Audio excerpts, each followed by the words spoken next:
All right, all right. We are live. We are live. We are live. Oh my goodness. Good evening to all of you. Good evening, good afternoon, good morning. Wherever you are in the world. Welcome to Bravo with Sheila. It's a great day here. It's a great day here with Bravo with Sheila. And so we're so happy to have you tune in with us tonight. We are excited. We got a super, super, super jewel of a woman in the house. It is going to be lit, as you young people say. It's going to be lit in here. And what I want you to do is give yourself a bravo. Take that right hand, left hand, touch yourself, touch your heart. Yes, your heart, your mind, your soul, whatever you need to encourage yourself and give yourself a bravo. And I mean that. And you don't need permission. And just because. Why? Because I said so. I said you can do it just because. Tonight is a special night. We have an incredible topic tonight. We have an incredible guest. My guest, her name is Tina Kendricks, and I'm telling you, she is a jewel of a woman. And boy, what a story she has. Boy, what an encouraging person this is. When I met her, my heart was happy.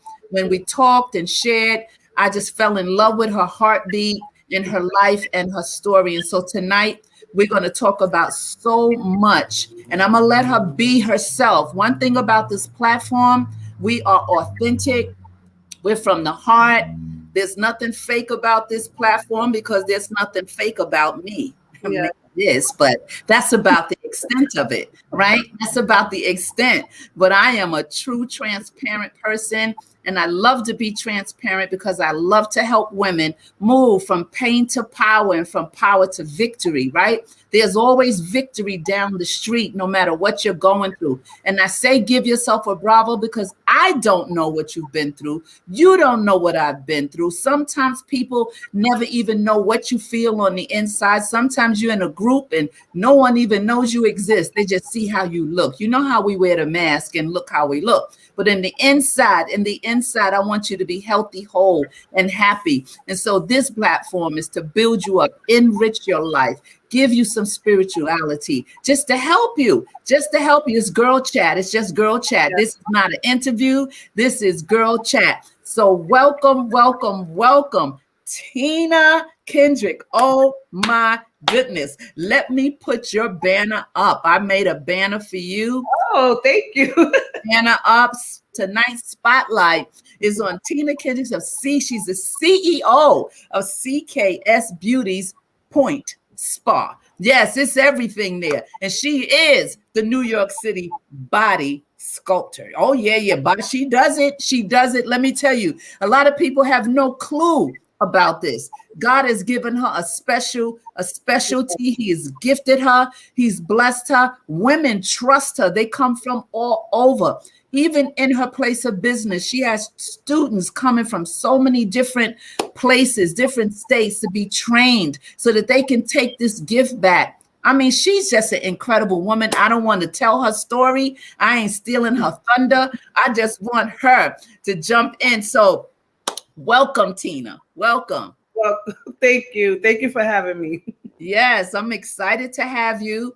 I know that this topic is something that we need to talk about. We need to talk about it because there's so many myths. There's so many. Good evening. Let's see who this is. Let's see who wants to greet you before we jump in. First Lady Perry. Good evening, ladies. Good evening, First Lady Perry. It's so good to have you here. We're happy. And we have Lakeisha here. Lakeisha is here. She says hi. She's talking to folks on here. We have yes, I'll link on. I guess someone is trying to link on, and I think this is your daughter. She says that's your aunt. Okay, so we're thanking God right now for all of you that's going to chime in tonight because there are so many myths and truths about body sculpting. There's so many people, women, and this is one thing that I want to get across tonight, Tina, is that the outer beauty is very, very important. Yes, it is. Of course it is. But you know me, I'm an inside out girl. I'm that one that talks about how God can change you and how you can't find out who you are unless you tap in to the one who created you, admitted you, right? And so that's what I like about you. I like the fact that although that's your business of helping women feel beautiful, because we have the right to feel beautiful, you always say that, and when you have someone on the table, they're so connected to you because you're talking about the Lord and how you got to that place. So let's take that. Let's rewind. And I want you to tell the viewers where you came from, where you were raised. Give us a little history of your childhood and what led you to this particular field of body sculpting and cosmetic business. Is you call it cosmetic or what is the right word? Okay, so it's like esthetician. I'm an esthetician. Okay. Closer to the same thing. Yes. All right. I was born and raised in the Bronx, New York. I moved to Atlanta prior to age at 27 with my daughters. I took three of my daughters with me to Atlanta. I moved there. I got very close to Christ when I moved to Atlanta because it was only me and my children. My grandmother just passed away, which she raised me. Okay. I went to church every Sunday. I went to Bible study. I took my kids go to Sunday school, and I just wanted to ground them a certain way, even if I feel even if they stray away and like go their own way, long as I put that installed the Christ in them then. So young, they will always have it in them. So that's what I did. I had to leave and just create something that I wanted for me and my children. Yes, the rest of my family, but I had to move for like 8 or 9 years. I was gone by myself in another state. I didn't know what I was gonna do. I left with $1,000 and just like 10 bags of clothes. How many children do you have? I have 4 now. Okay. So I left with nothing, just like wanting to change for me and my children. Yes. I went to Atlanta and I was a preschool teacher for the whole 8 years. Wow. So I was with a preschool teacher for the whole time. I took my littlest daughter with me. I had a baby there around 30 years old. Mm-hmm. So I always want to be with my children. So she went to school with me and I took care of her while she was at school with me. Atlanta was really a big struggle for me because I was a single mother. I didn't have my children dads. It's hard in another state if you're coming from somewhere. New York is a huge city. New York, they hand everything to you. Like they got food stamps, they got Medicaid, they got childcare, they got this, they got that. So everything is just like abundance to you here. So when I went down south and I went there, I was dressed fly too. I went inside DFAX. That's they call it down south. So I went inside DFAX. DFAX is a store? Like the welfare office. It's the welfare office. I went inside DFAX and my daughter had on a Sherlin baby fat coat. She was 3 years old and I had on a white leather and my Air Max. And I'm like, I just want y'all childcare because I'm used to New York. So I'm like, I'm gonna get a job, but I'm gonna let them give me their childcare. So I went there. I said, listen, I want your childcare. And the lady said to me, she said, you don't need this. I said, what you mean? She said, we denied you. She said, look how you dress. Look how your daughter's dressed. She said, did you see them people sitting in that waiting area, how they look? And it was kids out there, and I'm holding my daughter close. The baby's nose is running. They not kept well, the children. The mothers is ratchet to me. Well, and they had like slippers on. It was like it was just crazy in there. And I'm like, okay. She said, you see them people in that waiting area? They need it. You don't need it. You dress too well. I walked out of that place crying. Oh my God. I was crying because I didn't have money. I was fly as hell. I'm from New York. Of course I'm fly. So First lady says boogie down Bronx. Yes. Yeah, because in this, when we have the chat, we interact with our chat, right? So that's how we work here on the platform. Yes. So says that, and look what someone else said this about you. Perla Marte Fernandez says she's a wonderful woman. Oh, and thank you. Yeah, someone says, hey ma, this is Tiffany. Oh, Tiffany. Okay, that's my goddaughter. Yeah, and let's read this one here. I love this. I love the chat. I appreciate Tina's heart. She's so beautiful inside and out. Her energy is needed in this world, and I'm grateful to cross paths with her. Look at this. I tell you, you're that one, and this will put you right back where you were talking. Isolation will get you closer to the Creator. Go back and jump into where you were. So when I moved to Atlanta, when I was walking out. No, the welfare, the welfare place. Not the welfare place. And I'm crying now with my 3-year-old. The one that's 18-year-old, she was 3 years old then. And I'm walking out crying, holding my baby hand. And I'm like, what am I gonna do? Because she told you they turned you down. I want to work. So I can't work if I don't have childcare. Right. And you know my first job in Atlanta. So my first job was in a chicken factory. A chicken, like a freezer. I was in a big freezer making $7.25 an hour. Really? So now my 3 kids, and I have custody of my brother that's grown, but he has like special needs. So I was his guardian for adult. So I have my 3 kids plus my brother, and I'm working for $7.25 an hour with a freezing cold cutting chicken, and it's all immigrants in there. And they moving fast cutting this chicken now, and they got the knives close to me. Wow. So oh my God, I said, and every time I cut that chicken, you know what I was saying? Every chicken I cut, I love my kids. I love my kids. I love my kids. If I didn't say that, I would have left. I would have left. You had to. For my children. Because I'm like, anything I did was for my kids, no matter what I did in my life, because we're going to get there. Right. I did a lot of things, but no matter what I did, my primary goal and reason was for my children. Nothing. Phenomenal woman. She has the best heart ever. That's what Mrs. Jess Moore 33 says about you. Keep it moving. Go ahead, sweetie. So when they turned me down, I just went to work. I went to work at the chicken factory. I maybe did that for like 2 or 3 months. And I had somebody watch my little one for a little while until she was able to go to school. So now she's in pre-K. She's in school now. So then I went to work in the daycare center. So when I had my next baby, when she was like 7, my 3-year-old, the third child was like 7. I had another kid. So I learned how to maneuver around my children. So I worked 6:30 to 3 p.m., which my kids is in school the whole time. I got the baby with me, and now I'm home cooking while I'm in my uniform. Wow. I never took my clothes off. I wash my hands, and I cook dinner at 3:30 p.m. every day. My kids, to this day, I still cook at that time. Even though if I cook a little off, it's because I'm probably busy, but I made sure my kids had a home cooked meal every day. Even if I had to go to the Dollar Tree to pick up something from Dollar Tree, my kids ate every day. Even if I had to get something from McDonald's, from the dollar menu, they ate every day. Yes. Days I didn't eat, and they don't know why I didn't eat, but I'm like, I'm not hungry today. So how long was that process? So you were in Atlanta for, you said 8 years? Yes, and I went through the hardship for 8 years. 8 years. But I needed that. Yeah. I was used to everybody liking me in New York. I'm so used to everybody. Tina's like this.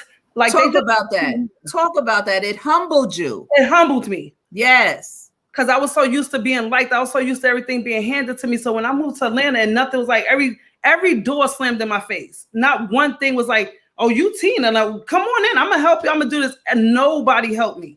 I didn't have nobody. I didn't have a family member. I didn't have a friend. If I did have a friend, that was like really far from me. So I just did it. And I'm such a like proud person. I can't say, oh, can you help me? Or can you give me and my kids food? Right. And most of the time, if I found the way, it got me in trouble. Wow. Things that I shouldn't have did because I wanted to feed my children.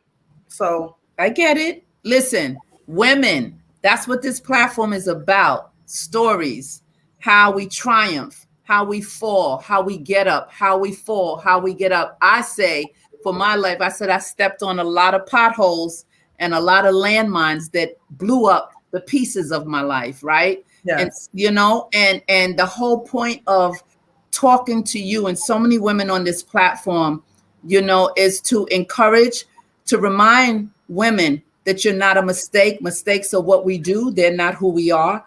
Yes. To remind women that it's not how you start, it's how you finish. To remind women to get away from negativity, broken relationships, DV, domestic violence situations, right? Because all those things put more layers of pain on us, right? Because we are under construction all the time. But if we're not taking those layers off, right? I just saw how you shifted in your emotion when you just mentioned, I did some things. Yeah, and that's okay. And we don't have to open that up because we know as women what we mean when we say things like that. Mm-hmm. But what I'm so bravo to you with the whole point of keeping your children close to your heart through everything, right? Bravo to you. Thank you. Bravo to you, right? I know a lot of women who have checked out because they couldn't handle it. It was like, okay, I can't do this down here on this earth. I got to go, right? But you hung in there and you're still doing it. So keep telling us more. So the 8 years, what brought you back to New York? So I don't know what brought me back to New York. I talk to God. God speaks to me. And I don't know if you guys know that when God speaks to you, it don't have to be a man's voice. It don't have to be a woman's voice. It could be a child voice. Who knows? But it's a voice that comes to you, or like it's something that just guides you this certain way. We call it the still small voice. Yes. Yes. So it was just something. I'm like, okay, if I went through a situation in Atlanta, and the landlord that I had didn't like me. I had Section 8. So I lived in Atlanta. Remember, I said 8 years. This landlord didn't like me. He tried his best to make me lose my subsidy. Oh my God. I'm like, I can't lose my subsidy. What I'm gonna do for me and my children? I'm gonna be homeless. So I laid on my bed, and I tend to always lay on my bed and talk to God or go get in the shower. So I laid on my bed and I said, God, if I lose my Section 8, I'm staying in Atlanta. I'll just get an apartment here and I figure it out because the rent is cheaper. I said, now I transferred my Section 8 in the process of the conference of them saying I'm gonna lose my Section 8. New York was still paying for me to be there. They was billing New York for me to be there. So I switched it over immediately before the conference. And my Section 8 was already home. So when I got to the meeting, they said, oh, you terminated. I said, no, it's not. It's already transferred back to New York. They're like, well, I don't know that. They went to the supervisor and they said, yeah, Section 8 is back home. So I talked to God and I said, if my Section 8 get transferred, I don't lose it. I'm going home. For whatever reason, why you want me home? I don't know. So I said, if I lose it, that means you want me to stay here. If I lose it, that means you want me to go home for whatever reason. Okay. So when I got home, I have a sister that's here that has special needs also. And she was in a situation where she was in a hospital or whatever, and I have her now. So I said, okay, God. Well, now that makes how many in the household now? So now it's because one of my daughters is grown, so it's my 3 daughters and my sister. My brother is still in Atlanta, and I did what I was supposed to do for him because he's a nurse tech in the best hospital in Atlanta, here at Emory Hospital, and he supplies the surgeon with all of their tools. So he's like 32 now, and he lives in his own apartment, and he's doing very well. Look at this comment from Lakeisha Peterson. She says, it's so refreshing to see women like Tina. When I see her, I see myself. She is so encouraging. That should make you feel so good, because sometimes even though people see these things in us and they hear, sometimes the haunting of where we've been tries to creep up, right? And speak back. That soulish nature doesn't want to go to sleep, right? That's why to have the Spirit of God in you will shut down the voice of the soul of what you used to be, where you went, what you didn't do right today. You're a failure, because we have to forgive ourselves, right? Yes. The forgiveness piece. We have to forgive ourselves, and we have to forgive others. I went a little further than I should. No, go ahead. To me with Atlanta, like I didn't go to my childhood. I was a foster child. Okay. So I was in foster care for like 3 or 4 years, and then my grandmother got me at like 9 years old. So the whole time when I was like 5, I don't know. That's why when I watch children and however their personality is and whoever they are, they're gonna be that way to grown. I always sat back and watched people. I observed people, and I said, when I have kids, I'm not gonna do that. When I have children, I'm not gonna do that. I'm gonna love my kids. I'm not gonna beat my kids. But I did turn out like my mother at certain points. Okay. My first child had at 15. So I did beat that one because that's what I thought. I'm like, you're supposed to hit them if they do something wrong. You're supposed to do this. Learn behavior. Learn behavior. Mm-hmm. And that's what I did with that baby. And she's a great girl. She's a great girl. And I apologize to her as when she got older, we had a lot of stuff we went through from 15, maybe to like last year. I still was that girl's sister, not her mother. Got it.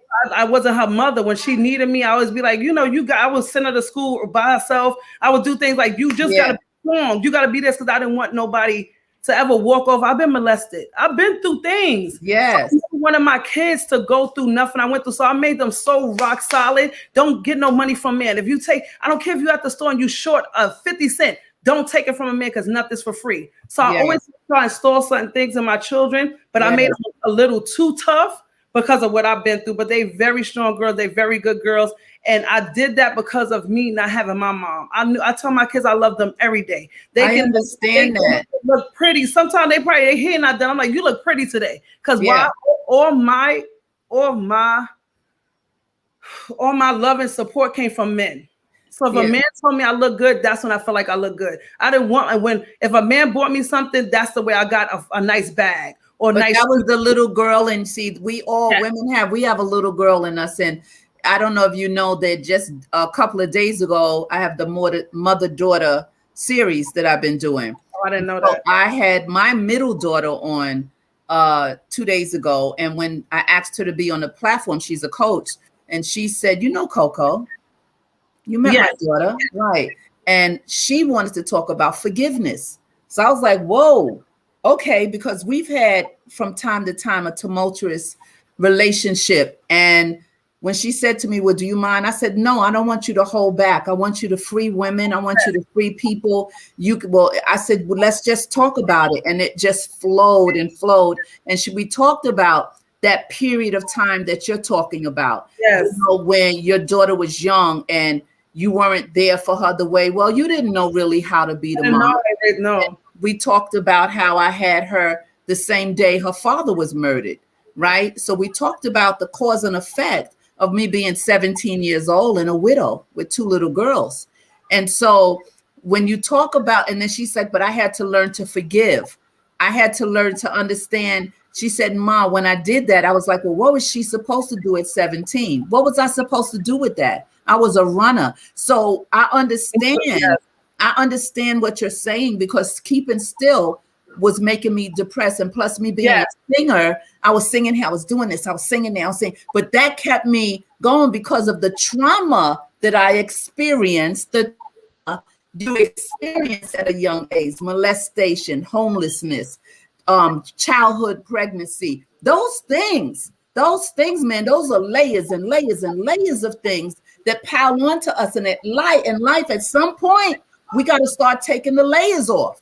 We got to do the work. It's a process. And so I say to you, although that happened, forgive yourself. It's good that you and your daughter chat now and talk. Don't try to buy and fix and buy. And no, just be where you are. She's a woman. She's a woman. Yeah, she's a woman now. She's a great woman. And like, if I see her, like now I'm at the point of my life where I know my wrongdoing. I'm able, you know, people can't take constructive criticism, or you could tell somebody about themselves and they want to, oh no, that's not me. I'm okay with you telling me about me, because I know about me. I know who Tina is. I know what I did wrong, and I'm okay with that. So when my daughter's doing something wrong, I'm able to say, Des, you know, slow down. You treating Aubrey just how I treated you. And I wake her up like, that's good.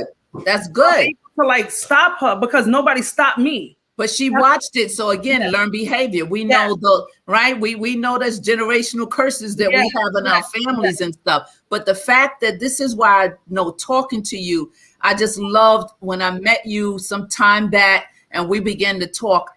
I knew that it was time for you to come on and to chat about it, right? Because sometimes you can't, well, not sometimes, I believe you can't talk about something until you're free from it. You're right. Free today. I am. Right? When you're in pain, I'm free too, because I usually cry when I talk. Yes, but this is a test. That's how God show you how you've grown. When you start talking, and you're like, "Oh man, something's going on. I'm good." Yes. God will heal you. The only way to know it is to talk about it. And that's I'm free. You're free in this area. So and good. You know how I think I freed myself too, because I forgave my mother, and I just forgave her last year. Yep. I wouldn't never. I was still mad at her. I would still be like, "Oh, I can't stand you. Why you left these kids on us?" And so then last year I said, "I forgive you, mommy. I'm not mad no more. I'm not mad no more." Forgiveness is for you, right? We think, "Oh, I'm not forgiving you what you did to me." That person, like my daughter said the other day, "Mom, that person went on about their life. They don't even know you all bound up." Yes, and she made a comment that, how did she say, forgiveness has become home. I said, whoa, that's deep. Home, unforgiveness has become your home. That's an intruder inside of you. When unforgiveness becomes your home, that means you got used to what it feels like. You kind of like what it feels like. You're kind of afraid to feel love because that's a scary place, right? Especially because you've been in this. It's so awesome. I'm so proud of you. Keep going. So, all right, I said about the foster care, me growing, okay, and I left for my children. I had all my kids by the age of 23. So all the 3 that I had them already by 23 years old. I didn't know what I was doing with them, but I know I didn't want them to be born and raised in New York City. That's why I left. I came back because trackle back. I came back because of whatever God sent me back home for. And that's when I got my sister. So I said, okay, now I see why I'm back home. So I got back home. What I did know, since I got so used to the whole 8 years of not being on welfare, not having no assistance, not having nobody pay my bills, I was not going back on welfare. I was not putting my kids in no shelter. So I stayed with my cousin until I found the place. And then again, I don't know if y'all do, but I believe in God. I sat at my cousin's table crying when my kids were sleeping in the living room. My daughter was 19, she was pregnant. And my other two was in another in the living room. One, she was in the bed with her cousin. And I sat at the table and I cried. My kids don't know this. They're going to know this now because I'm talking. But I sat at the table and I just cried to myself. And I said, God, I just need a place for me and my kids. I just need a place. I said, I'm not supposed to be homeless. I'm past this stage. Like, I'm not supposed to be going through this. So I'm like, okay. You have a lot of supporters here. This is Olivia. Yes, you're free. Yeah, that's your best friend. Okay. And she said yes. And then Danette says hello. And then you have First Lady who says, that's beautiful. Yes. And then she says, Norma says, forgiveness is actually for self. So true, yes, Norma. True. And here you have, oh, sweetness. Touched by Destiny. Oh, that's my daughter. That's my oldest. Terry. She don't know what I'm talking about. That's why I say everybody's just hearing. That's why I'm kind of glad you did, because nobody knows a lot. But God has a plan for your life, and God has His timing and the door of utterance. I was telling someone yesterday about when there's a door of utterance. I mean, that's the time, because timing is everything, whether it's with your children, your mate, your friend, when there's something touchy or something sensitive to talk about and it's on your heart or whatever. Sometimes you just got to hold back, and then all of a sudden God will give that moment and you'll feel it. You'll know, you'll start. And that's the breakthrough. That's the breakthrough. So this is so powerful. This is so powerful that you're able and healed enough to even sit here and chat. Without crying. Times I've spoken to you and you cried through the whole, time that we're together. Yeah. And so God gives you, a glory to His name. Yes. Glory to His name that He gives us. If we wait on God, just wait on God, and don't let people, places, and things make you feel like you're a failure. People, places, and things expect from you. No, expectation is low and acceptance is high. When we stop expecting from someone, right, we guard our heart. When we accept what they show us, what they do, then it's like, well, that's who they are. But us, well, I expected you to do this, and I expected you to say this. How could you do that to me? I didn't expect that to happen. No, you only expect from God. That's no expectation, because sometimes people aren't ready yet. I always say yet, right? But I'm just so excited about this. Just listening and watching. My best friend too. That's what she was like. You healed, because I never spoke without crying. Let's see this comment. Danielle Autry says her energy is so amazing and loving. I'm proud of you, girl. And then Lakeisha says, glory to God. Amen. Amen. Yes. And she says, Tina knows me as Nikki. Okay, that's one of my students too. Oh, Nikki, your student. Okay. No need to apologize. We got you now, Nikki. Yep. Yes. And let's see. Jeanette Kendricks says, yes, this is wonderful. Yes, she is. I know she all of you guys in the chat are wonderful. You guys are awesome. You're participating. This is a conversation. If you have any questions for Tina, she wants you to throw the questions at her when we get to that segment of this Bravo talk. I mean, this is so awesome. All the women are here, and I'm just so grateful that they're here. If you guys could just hit like, hit share, and subscribe while you talk. Just hit subscribe right there and hit that bell so you know when we go live again. Go ahead, Miss Tina. All right. So where I was up to. See, my mind is so short. It's okay. You were talking about well, we did mention that your daughter didn't know what was going on, but now that you're back in New York and what's going on. Yes. So when I found my place, again, I feel like it was God. I had to go downtown to 34th Street. I left the kids at my cousin's house. I was on 34th Street. I was calling random numbers looking for an apartment. and some man called me back before I was stepping inside the train station. And I'm like, hello. He said, yeah, you looking for an apartment? I said, yes. He said, I have a 3-bedroom on Holland Avenue if you want to see it. I said, when? He said, you could come today. I'm like, okay, I'll come see it.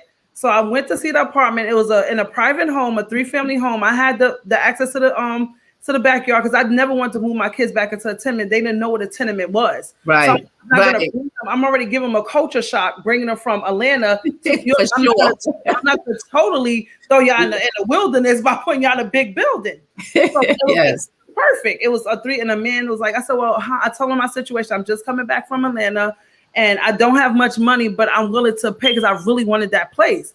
He said, well, you don't have to pay me nothing. So I looked back with the security deposit night. I said, no security. He said, you don't have to pay me nothing when you want to move in. So I said, I know I don't know you, sir, but can I hug you? He was like, yes. So I hugged him. I said, thank you so much. He was like, okay, it was August. So I moved in September 1st. He took my subsidy, and he was a great landlord. I lived there for 5 years. Now I'm like right around the corner from where I used to live. Wow. But house now. But like what I'm saying is to say, God is real. Yes, he is. There's no way that we're not talking this to the air. You know, right. Some people say they don't believe in God. But you can say you believe in the universe, whatever. But whatever you push out to the universe, that's what you're getting back. Yeah. I talk to the universe. I talk to God. I say what I need. I say what I want. I even think of for the bad times. So I'm like, God, I need a place for me and my kids. Yeah. And he gave me a place. So when people ask me, they'll see the house I lived in when I lived on Holland, they'll come to me. They'll be like, how you get this, Tina? I said, God. They be like, what? And then I know they be thinking I'm crying. I'm like, I'm serious. God, I talk to him. He got for me. Yeah. But you got to understand when it comes to the Lord, you know, when people, it's like oil and water, right? And when you're in the natural mind, the spirit you're disconnected. So when you say that God did this for me, you're like, God did it because no man could have done it, right? Mm-hmm. So you automatically look at it, no man did this. Man, God took the heart of that landlord to give you a home for your children. Because he didn't know you from a can of paint, right? So not to charge me anything. He don't know my sin. He's just like, just move in. Yeah, I've had those moments where the Lord has put favor on my life, and I've been in my worst scenario, and he would show up like so big. Yes. All you can do is cry and just thank God, and just thank him and give him the glory, right? Because we didn't deserve it. Right. But his love is so strong, that agape love, the unconditional love. That's why I tell people and women, it's not where you start. It's where you finish. It's not what you've done. It's where you're going. Right. Mistakes are what we do. They're not who we are. But when you're around negative people or people who aren't your influence, your tribe, you know, if everybody's on the same level and everybody is broke and everybody don't know God and when you have all of that, you need something to intervene, to break that up, to show you the purpose will kick death to the curb. Once you tap into purpose, and that's what you did.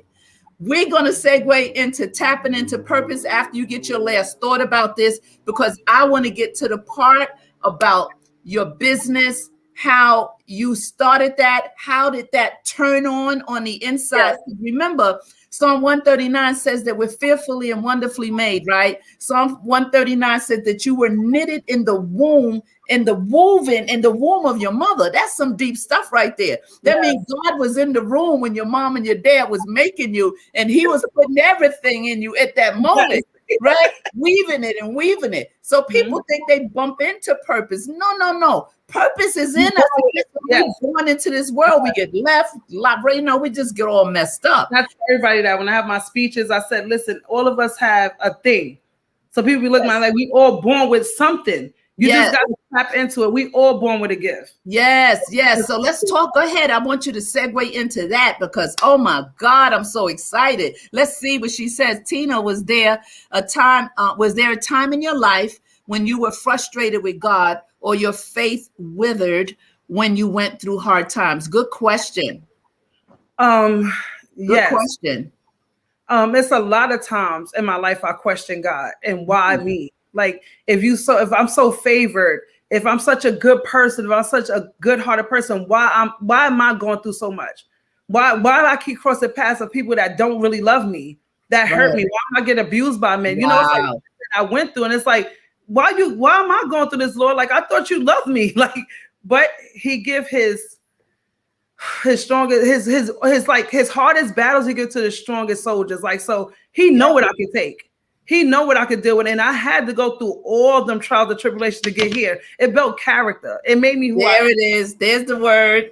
It built character. It made me who I am today. I don't regret anything I went through. And I tell you, I will go through everything I went through in my life, even from molestation. Yeah. I will go through everything I went through. Why? Because of who I am today. I like that question, because that question speaks to your humanity. Yes. Right? That question, that's keeping it 100. That's keeping it real, you know, and that was such a good question. You answered that. You have another question here. And I guess this is going to push us into it. What made you go into your business? Who inspired you? Danielle wants to know that. So, I aspire myself for a lot of things. I'm like my biggest cheerleader. Like, I feel like I went through depression real bad. I went through times I didn't want to get out of bed, and it's always me that pushed myself out. I talk to myself a lot. I don't talk out loud, but I talk to myself a lot. Like, you got to get up. Your girls can't see you like this. And a lot of my motivation came from my children, them not seeing me fail. My daughter saw me quit so much. When I started CK Beauty, it was hair first. So I was a hair brand. See, I make wigs. I made this wig. My daughter, she died there. So now she's getting into the business. So it was a hair brand first, and I ventured off into body. But I inspired myself. Really, I'm sorry to say that my granddaughter inspired me. Your granddaughter? Because I started watching my granddaughter when my oldest got a job as a nanny. So my thing is, I don't want none of my grandkids going on no type of assistance. That's what I felt. So I said, I keep her. I was in college at the time for psychology. I said, I'm going to leave school. I will take a withdrawal from school, and I stay with the baby. So when I'm with the baby, I'm like, what am I going to do when I'm with the baby? And I said, well, let me just try to make wigs. So I made my first wig, and it popped off. It like off the thing, and it didn't fit my head. I cried so bad because it took me 8 hours to make that wig. Okay. And I took that wig apart and made it again. And I just started my brand from that. My brand started with edge control. It just all was beauty. I went into beauty. And you know what made me go into beauty? Only because I'm like all over the place in my mind. I want to do this. I want to do that. No, I want to do this. I'm going to drop that. I'm going to do this. So I went to this guy that owns a business. And I'm like, oh, I sell hair, but I'm going to start selling furry slippers too. And the guy looked at me. He like, what? I said, I'm going to start selling furry slippers. So he like, let me tell you something. He said, you can't sell furry slippers in here because it's not in the same umbrella. So I'm like, well, he said, because you know what? You have a baby right now. He said, your hair brand is your baby. He said, if you start selling slippers, you're going to have to neglect that baby to go and sell the slippers because it's not in the same category. So whatever you do, keep it under the same bracket. So that man always stuck in my head. Yeah, that was good, though. That was so funny. That's like, you was like, I'm going to sell furry slippers. He's like, huh? You said hair. No, and furry slippers. He like, no. That's so funny. Thank you, Auntie Deborah. Oh my goodness. He like, no, you can't do that. Whatever you do, keep it under the same bracket. So I wanted to get my body done. Okay, so this is where it transitions into what you do now. So you would, because I know you're young, and so this is a thing with young girls and women. I mean, well, now listen. No, I went with someone to Goals. I saw Miami. Somebody was 60 getting a body. I saw somebody 70 something. I went with one of my spiritual daughters. My breast is saggy. Da, da, da, da, da. Can you just go with me? I'm like, you don't really need. I said, all right. I'll be your support. I walked in that place. I saw a woman like 72. Yes. One came and she was like 60. I mean, no pun intended now. But my point is, it started out for young people. Yes. Now across the board. And so thus began your body sculpting, because now you were one of those wonderful, beautiful girls that wanted to change. So what did you want to change first? Was it your breast, your butt? What was it? I wanted my butt huge. So it was my butt. I wanted like a big old butt. So, oh my goodness. Oh Lord. so I went to like, so I have, they said each child I had made my heart worse. So I caught a heart murmur with my third child. Like when somebody left, I caught a heart murmur with my third child, right? So they were saying that I caught a hole in my heart, and then I was treating asthma when I was supposed to be treating heart problems growing up. So it made my heart enlarge. Oh my goodness. So I'm the first grandchild, so I caught everything that you could get. So I got hypertension, this, that. So whatever, thank God I don't got diabetes or whatever. So they wouldn't do your surgery, right? No, so I went to 3 doctors. Right. No, they wasn't touching you. They wasn't touching me. So one doctor, I heard about a doctor in Mount Kisco, New York, and he keeps you up. So I said, I'm going to Mount Kisco, get this body snatched. Yes. So I go to Mount Kisco. Oh, God, you got people crying. I get butt naked in front of this man now. I was happy. It's like, you can take your clothes off. I'll say yes. And I don't like being naked. So in front of people. So I took my clothes off. He's like, turn around. He's like, you have a nice body frame. All you got to do is snatch this, snatch that. And, you know, I put in your butt. He said, you have a nice, he said, you just your definition not there because of your stomach. I said, all right, I'm going to do this. So I called my heart doctor. I'm like, listen, he said he's going to do it. You the one that got to approve this. So she said, okay, you could do it. I don't know what she said to that man. He said, I'm not touching you. I said, God. I said, God, why you always make stuff hard for me? Why me? Why everybody else getting snatched and all that? I said, okay, Lord. Oh, you want me to do it the natural way? Oh. That's what you want with me. Okay. Discouraged. I got so discouraged, but I'm the type of person that if I get discouraged or you slam a door in my face, it make me angry in a way, but it make me like, I got this. I'm going to do it. You know, I know your temperament, so you don't have to convince me. Yes, we took the test. You took the test. So I'm like, he not going to do me. So I'm like, oh my God. I went and I started weight training. Wait. Miss Sean said, stop, yo. You crying. So I'm like, okay, I'm gonna start eating right. I start waist training. I started doing everything for like a whole year to myself. Like waist training, eating right, butt lifting, wrapping my stomach. I was determined. I'm wrapping myself. I'm doing everything to myself to make sure that I snatch this body. But I'm like, I don't know if it's gonna happen, but I'm gonna just try. And when I saw, I said that's the way he said you don't need that. Right? No, because my booty nice now. So I'll get to that. So I started waist training. I made a natural clay for my body. I did everything naturally, and my body naturally started contouring. I said, oh, shoot. Okay. I'm on to something here. Yeah. So when I realized that, I started like seeing stuff in Atlanta because Atlanta starts with a lot of stuff first. So they was doing like body. I was like on Instagram and I saw somebody doing body. So I'm like, what is that? So I started watching it for 6 months. I was up all night watching body sculpting. I was up all night Googling what's body sculpting, what's laser lipo. Could it harm somebody? Could it do this? Could it do that? What's butt enhancements? I'm trying to have a booty like hers, like my. So can I do can I harm people? So I said I'm gonna go take the training. Remember I said I lived in Atlanta 8 years. Right. Went to Atlanta, didn't go to nobody's house. I booked a hotel right across the street from where the class is at. I took my class and I took the bus there. I took my 12-hour bus ride there because that's the only amount of money I had for bus. So I took the bus there. I went and stayed in a hotel, took my class, and came right back home. Why? Because I had an agenda, I had a mission. My mission was not to go to Atlanta to play. I was going to Atlanta to, chill with nobody. I was going to get what you needed. You were on assignment. Yes, I was going to get what I needed. So I took the training. That's when the pandemic happened.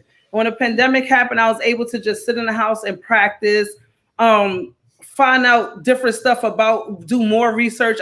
Remember I said I got daughters, so I would do it on my daughters to make sure I was comfortable doing it and things like that. Okay, here's a question. Is body sculpting as efficient as surgery?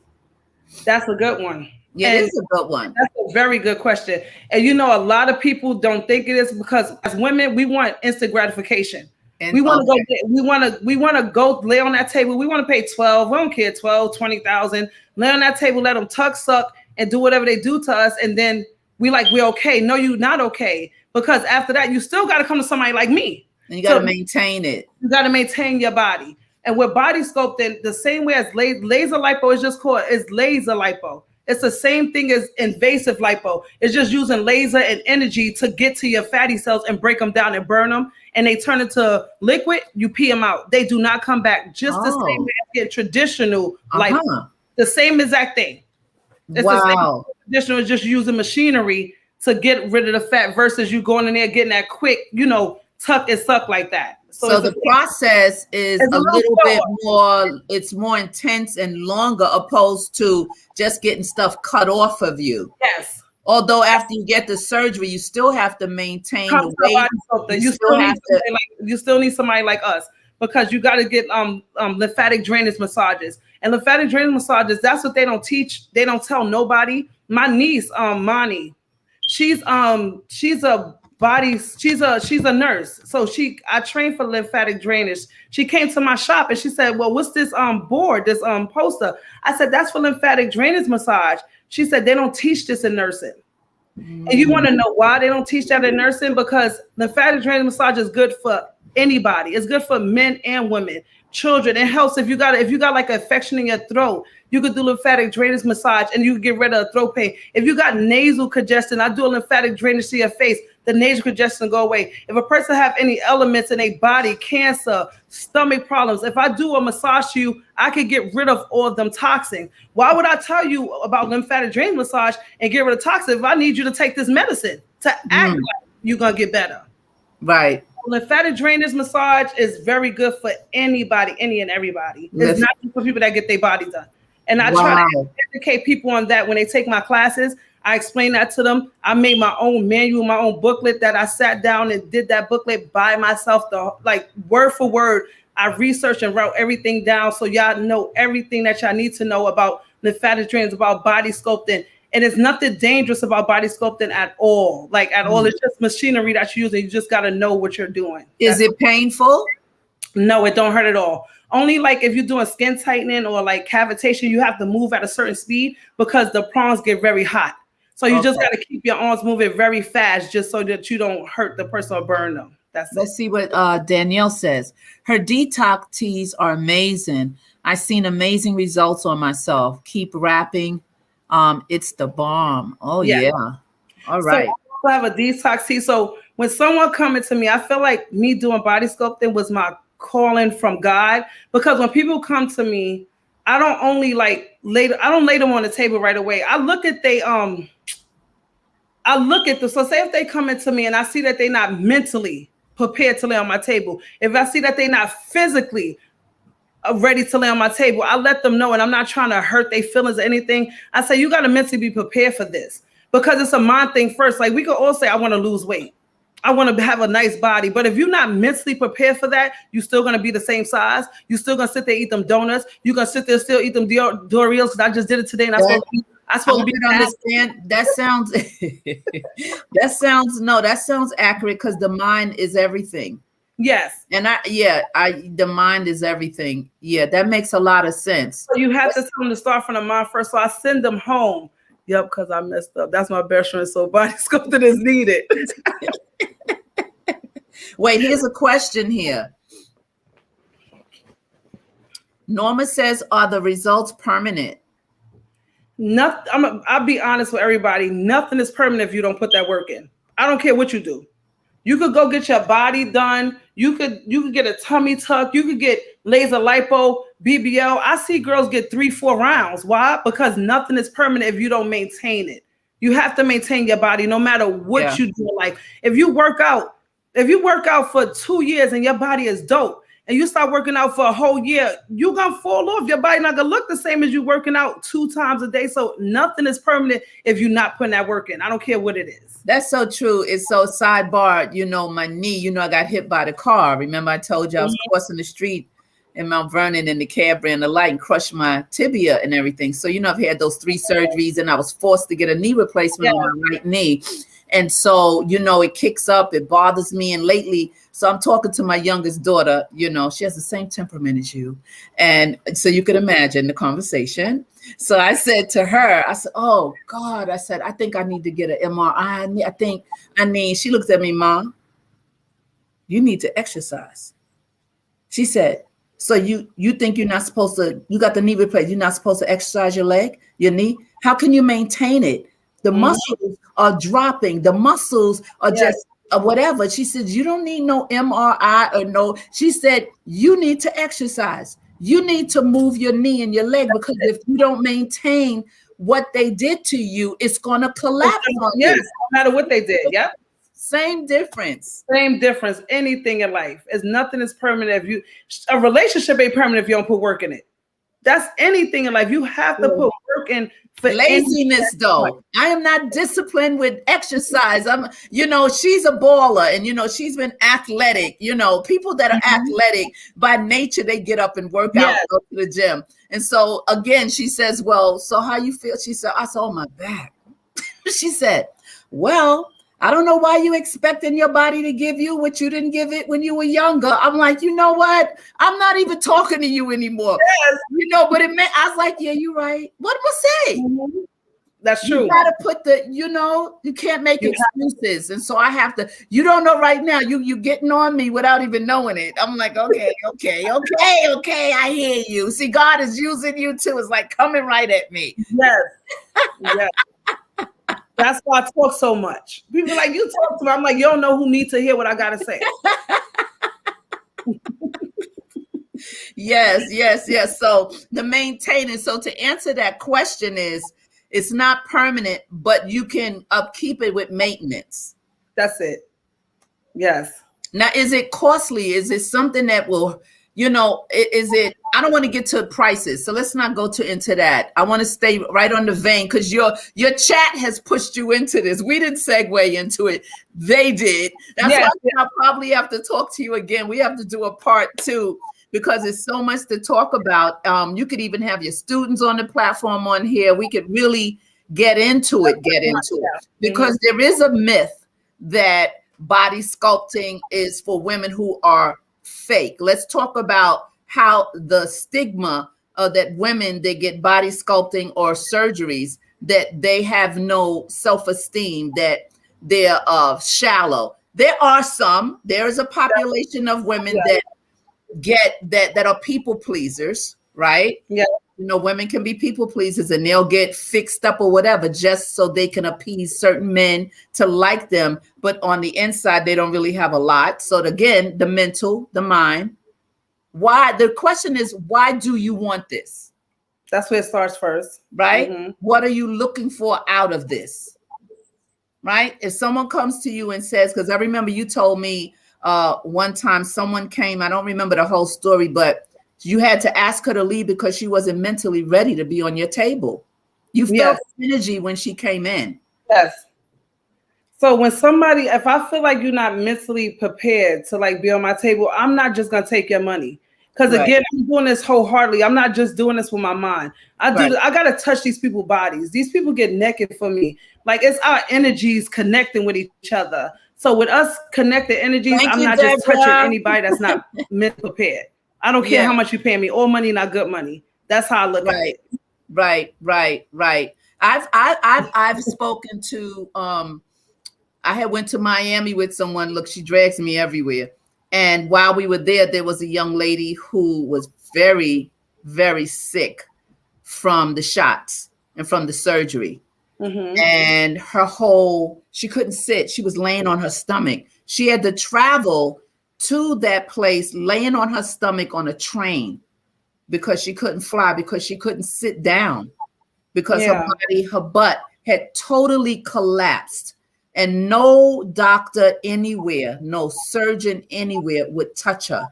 And she was in excruciating pain. And I had a conversation in my mind. I'm like, what is something saying to you that you have to go to this extreme to do this to yourself, and for you to suffer like this, and you still want to be cut? See, that's the point I'm making. Like, why do you want this? For what reason? Well, I can't like speak for the women that's like that. I can speak for myself why I wanted surgery at first. Mm-hmm. At first, I wanted surgery because I did want to keep up with the Joneses. I wanted to look like everybody else. Like, I had a baby at 15. I lost my youthful body young, very young. my first baby, I gained 70 pounds. So my stomach stretched really big. So with me stretching so much at that young age, and I'm only 23 now, still got a belly. When I finally seen a list, I'm like, okay, I need the quick fix. I get that. Yeah. I want to do what everybody else doing, because I was doing it for vain reasons at first. Yeah, at first. And then when I noticed my pressure was going down and stuff like that because of the weight I had on me, it started becoming a help for me now. Like, I know I want to be here for my kids, and I know I don't like pulling my shirt off from my stomach when I sit down. I don't like wearing a size 2X and stuff like that. I don't want to wear these jeans and I pop in the side. I want to feel comfortable in my get soul. That. So that was the thing why it switched, because I was doing. That's what I'm saying. It switched from vain. Yes. Now, yes, those are the reasons, though. Yes, that's valid. It was for vain reasons. Like, I wanted to look just like everybody else. I'm like, shit, these girls. But the thing is, if I would have got my body done, I'm not really a girl that's out there. So I would have been paying to get my body done and not making no money off of it. Because I'm like, shoot, I ain't no bottle girl or nothing. I'm not a stripper. Right. So most of the times, if women that do get their body done, they invested in something for something. Like what's her name? They looking for ballers. What's her name? Michelle K. What's the Michelle? That had to take Michelle. Classic example. So allegedly, she's done so much to herself, but now she's an advocate for women to not, because she suffered, and I think the time she went to it, it was shots and it was illegal, and she messed herself up so bad. And she, like I said about this girl I met in Miami, no doctors would touch K. Michelle. Yeah, but they wouldn't touch her. They wouldn't get it. They wouldn't cut her. They wouldn't fix it. They wouldn't. And I mean, she suffered. She said she almost died. She says she almost died. Are you back? Are you back? Hold on.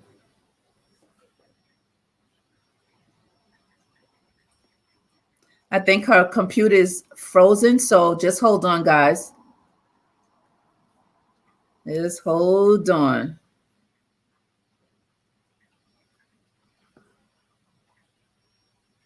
Let's see if she's back. In the meantime, let's see what the chat is saying. She's absolutely correct. We met 2 months ago. She said those very exact words. Yes, she's consistent. She's the truth. Let's see. She's absolutely correct. We met 2 months ago, and she said the very exact words. Okay. You have a great business mindset. I love it. Much respect. You're going to be so successful. Okay. Nice comments. Nice comments. I think that we've lost her. She's probably going to try to sign back on. So you keep the comments coming. Keep the questions coming. Her computer must have either died or her connection must have died. Let's see what this comment says. I don't think I put this up. It sounds like God was telling her something. Yeah, you guys are really great. All of you in the chat, thank you so much for being here to support her on this platform, and also to support Bravo with Sheila. I truly appreciate your presence tonight. I hope you all did hit the subscribe button. In these YouTube streets, that's the only way we get to move to another level, is if you like, share, and subscribe. And so I've been on for a couple of months now on this side of the YouTube. I've been on the other side as a singer, but over here, this broadcast and Bravo with Sheila was something that was impressed on my heart, and I started doing it. Let's see if we can get her back. I'm going to text her and see if she's okay. She said, let's see. Let me see if I can get her in. I don't see her. Okay, here she is. She's back. She's back. She's back. She's back. She's back. What you said? My bad. That's all right. That's all right. Things happen. Things happen. Listen, you got your fans and your students and your friends, and you got a few folks in here, and they love you, so they're still here. Everybody say welcome back. Welcome back in the chat. Welcome back, Tina. And I saw Welcome what Jessica back. said, but I couldn't say nothing. What Jessica said, that I have a really good business mind. I'm gonna be successful. I read that. I just couldn't say nothing back. Thank you, Jeanette. It's okay. Yeah. Oh, she said you said you was Yeah, trying. you're kind. Yeah, you're very kind. My aunt said you are. Oh, amen. My aunt Amen. said this is very great for women today. Yes, it is. Amen. Amen. God is good. God is good. It's just great to have you all here. They said, welcome back. Love and prayers to you. Thank you. Thank you. Thank you so much. Thank you. All right. She's back. So, Kathy's here. Was Kathy saying anything in the comments? Maybe she was just sitting back listening.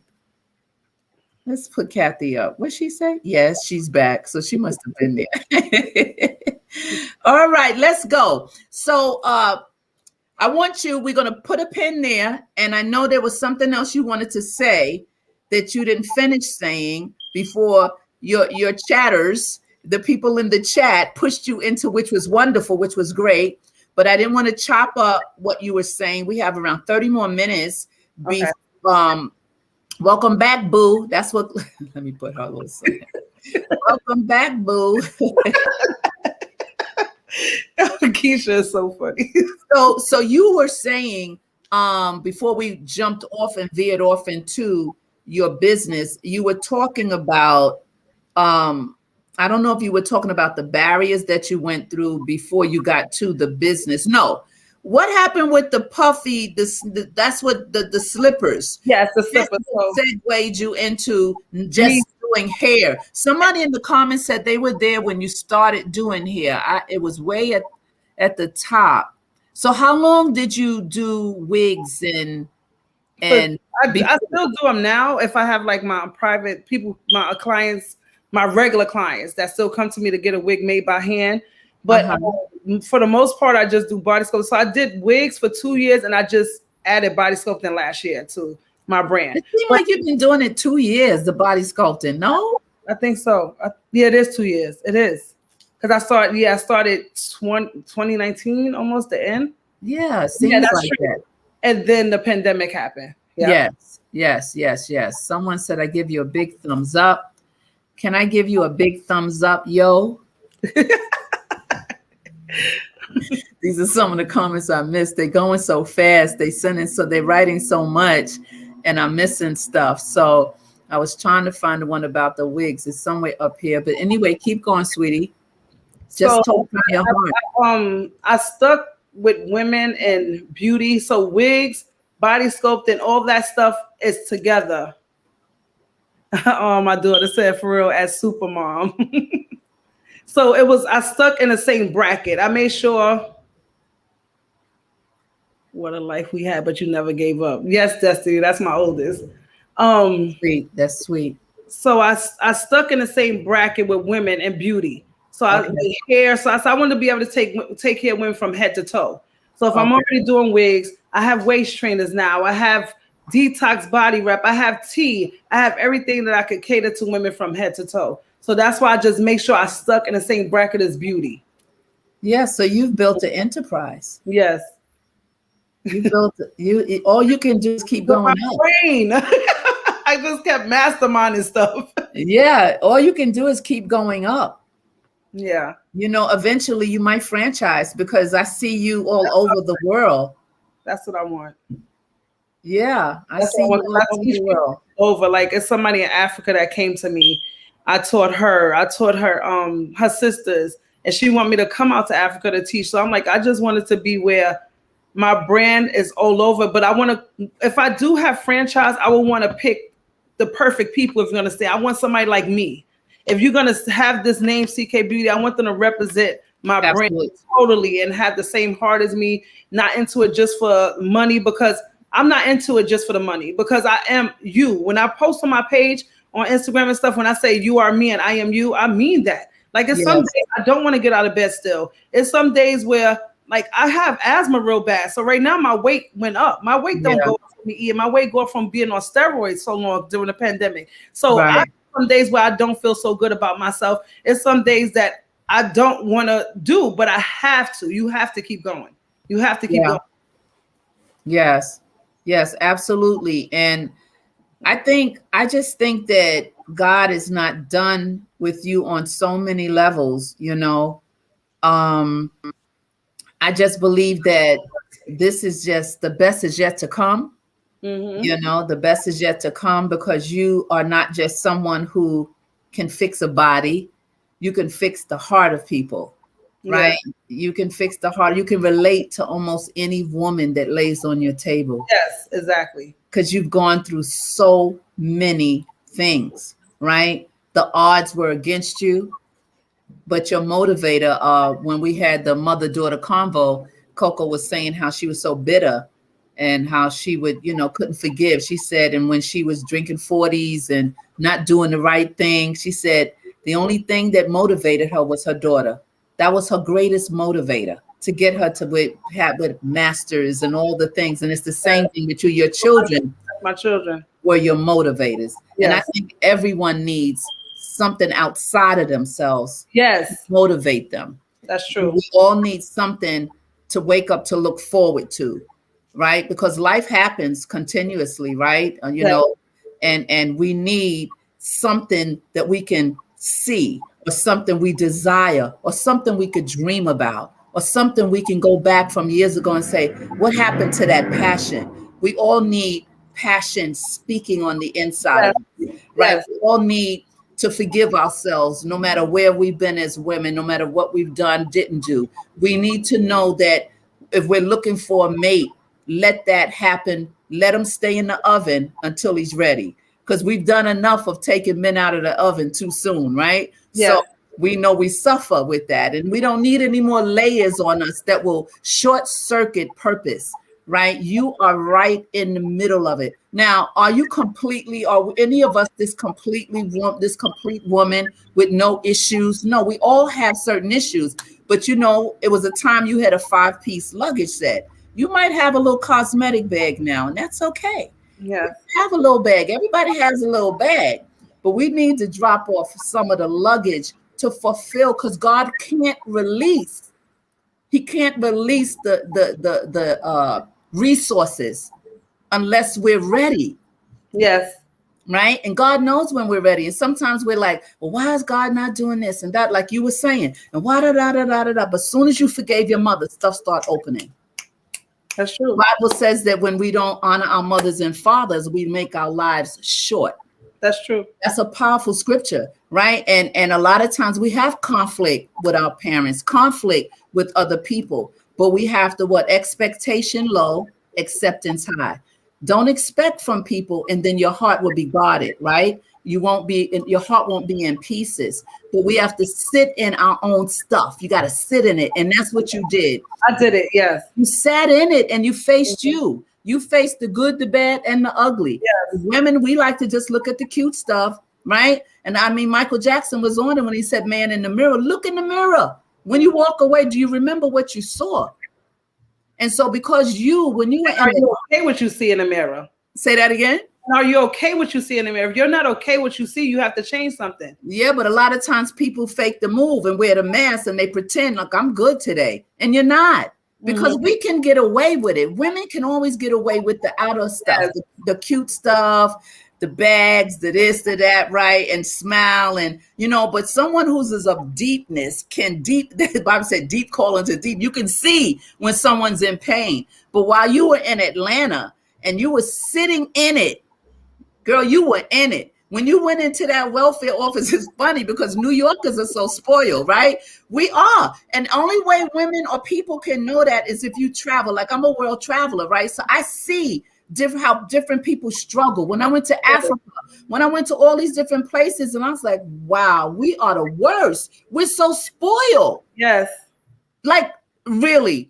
And New so York you were in Atlanta and you walked in, you funny because you see, look at the difference. You can walk in the welfare office in New York dressed and still get a check. Yes. You can, but you walked up in Atlanta like a New Yorker. And they denied my butt. They said no. We denied you. I don't know what you're doing here. Did you take a look in the room and see who's out there? And so you kind of say how y'all say you blew your own spot up? Is that yes? Oh my God. Like, who you think you are walking in here like that?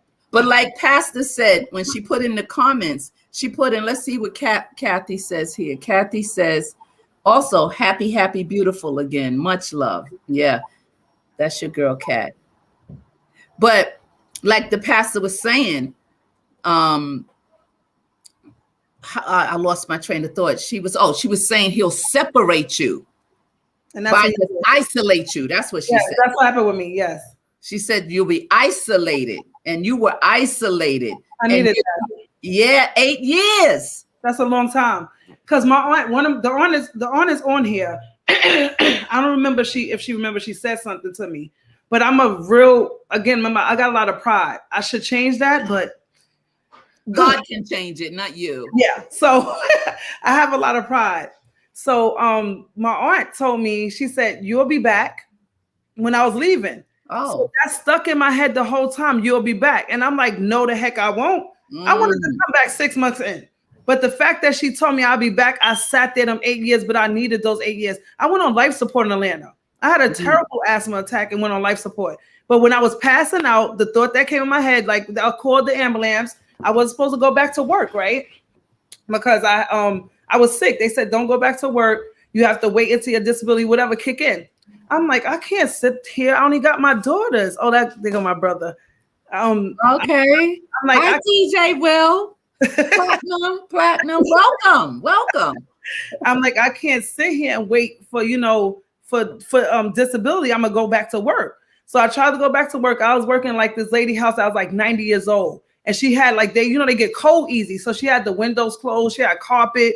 I locked up quick. I caught an asthma attack. So I feel it was getting bad. I know my asthma getting bad. So I'm like, can I go outside and use the phone? She said, yes. So I put my license out. I put everything out because I'm like, I'm going down.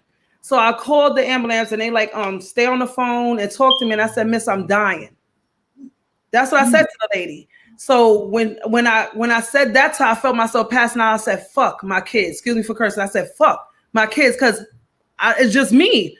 I'm like, what are my kids going to do without me? Wow. So I waited on myself, everything. And they said, if I don't wake up in 24 hours, if she don't wake up in 24 hours, that's it. I passed out 11:30 a.m. I woke up at 11:30 a.m. the next day by myself.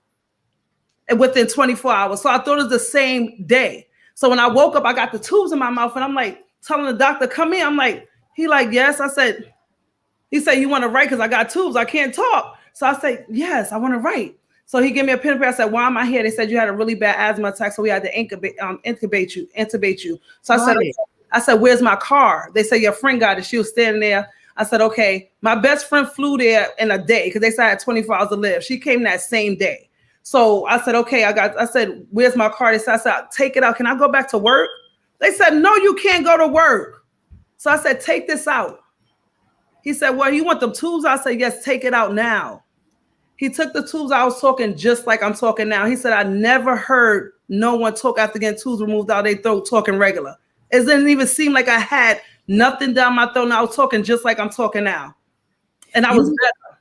You must know, I hope you're convinced, not know, but are you convinced that God's hand is on your life? Yes, very much so. Totally convinced. Mm-hmm. Oh, yeah. So when the enemy tried to keep taking you, God was blocking. Yes. Every time the enemy shot something from that negative portal that he works from, God was blocking and stopping and blocking and stopping. Yes. Yeah. Yeah, absolutely. The mercy of God. Yes. You are some special lady. You, your children, you are just some special lady. So before we go, because I know we have to come back and do a part 2. I know we do. Yeah, we're going to add more to the party. Yeah. Say that again. We got to add more to the party next time. Yeah, we can add more to the party. We can have some popcorn and bring a cool beverage. Everybody's going to have to bring their cool beverage. Yeah, because I'm the only one, I think, well, maybe people got I got some little water, a little cool beverage. Got to bring the cool beverage. So before we go, I know you have some students in the chat. I want to know if anyone in the chat has any more questions before we leave. Oh, hold on. I think Kat wrote something here I missed. Let's see what she said. Looking forward to CK beauties everywhere. Stay tuned. Exactly like you. All right. Let's see if you have any more questions. Okay, let's see. Kathy said, sorry you didn't see my big comment, but you know how much you mean to me. Happy birthday again. Happy birthday. Thank you. Happy birthday. Let's say happy birthday in the chat. Happy birthday. Happy birthday. Happy birthday to you. Happy birthday to you. Happy birthday. Yes, another birthday. I'm a November girl. Sagittarius or Scorpio? Sagittarius with some Scorp in me, but okay. but I'm a Sag, yeah. Happy birthday, Queen, First Lady, First Lady. Perry says, happy birthday, Queen. Yes. That is First Lady. Congratulations, Tina, with all your success. You deserve it all. Yes, yes. Any more questions for her before we sign off? This has been some wonderful, wonderful evening. You are wonderful. You are wonderful, Tina. She says you are wonderful. Deborah. Okay. She says, okay, you know me as Antoinette. Okay. Okay, wait. Someone said, are you still selling your bomb? Wait a minute. What? Tell them all your license. Wait, Kat, hold on. She said it part 2. Yeah. Hold on. Hold on. Let me see. Are you still selling your bomb edge control? Yes, girl. People like you, everybody that know about it, they just buy it. Still, I need 5 at a time. I need to it's a lot of products that I have, and that's the only thing that I don't do. And if anybody start a business, if it's anything you do, and be very consistent with your things. Like me, I just want to work. I want to make the money. So I just do the body sculptor. I promote body sculptor, but I have so many products. And well, you'll have a team soon. I came up with my own butt oil, and the butt oil really enhance your bottom. So it works. I don't know if it'll enhance mine. I wasn't born with that part. He skipped over me. He skipped over me in that area. So I have a lot of products that I need to promote more. But I have so much that I'll be doing by myself. Okay, you're gonna have a big team really soon. Yes. First Lady said I need to try it. Works, I'm telling you. And Keisha said yes. Let's see what this is. Is she still okay? We did that one. Okay, so wait, what is this? We didn't see this one. The Black Way. I don't know what that's supposed to be attached to, but okay. You are amazing. Thank you, best friend. Happy birthday, beautiful lady. Thank you, Auntie Deborah. Okay. All right. Kathy, we'll catch everything else on part 2. Yes. What is this here? I don't think I showed this. Oh, I didn't see this person. I'm on here too, Uncle Ray. Don't get gassed. Sorry, Uncle Ray, I didn't see you. Okay. All right, we did your brother. Okay. Let's see. I think that's it for the night. We would continue, but I have another Zoom at around 9 o'clock. And we intentionally wanted it to be a part 2. So we'll do the part 2. And you said you'll heighten the party, right? Yeah. You're gonna get more folks in the party. Okay, let's see. She said, yes, I want to be in the team. Amen. Amen. And the spotlight was on you tonight. Tina Kendricks, CEO. Yes, New York City Body Sculpture. Yes. And I took this quote from you. I went on your IG page and took this quote. You said, who said you can't naturally mold your body? That's true. Because that's what they make women think. Women feel like they have to go get surgery. I don't feel you have to go unless you have some issues that you can't get rid of. Like some people be kind of heavy set or whatever. They be a little, so they have a little sagging skin. So you have to get lift or whatever. Yeah. But I don't think that you have to go and get surgery. This girl's 21 getting surgery. Their body ain't even formed yet a drop really. But they still see all these Instagram models and things like that, so they feel like that's how they supposed to look. When we all have to look like individuals, that's the whole thing of being beautiful. We all look different. Yes. Different shapes and sizes. Like, yes, that's so beautiful about being women. I love women bodies. I've never been with a woman. Let's make that clear. But I love all the shapes and sizes of women. I'm like, we are beautiful. It's part of your calling. It's just part of your calling. God has placed you here to encourage in every type of way. And First Lady says, I enjoyed this chat. Can't wait for part 2. Blessings on blessings. Blessings back to you, First Lady.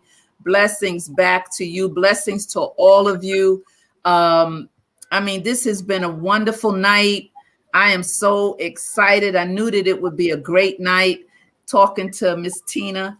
And I'm glad her daughter was on, and family and friends and students. And yes, this woman is going to be breaking all the ceilings. She's getting ready to go up, up, up, and up. And so before we leave, I want you to take that right hand, all of you in the chat, that right hand, that left hand, and touch your heart, your mind, your soul, and give yourself a bravo.